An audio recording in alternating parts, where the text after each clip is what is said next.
Ano nga ba lumalamig ng air cooler? Kahit na hindi mo lagyan ng plastic bottle na may yelo, ay ganito lumalamig yan. Yung tubig nun, umababa, ayan, umaagos po dito hanggang sa baba. Water rotation lang, tapos sinihigop yung malamig na hangin.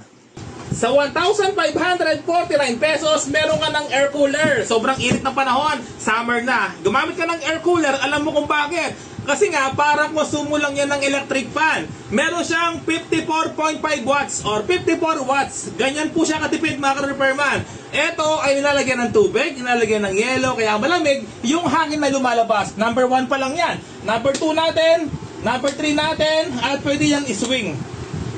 Ayan po, gumagano yun nasa loob niya.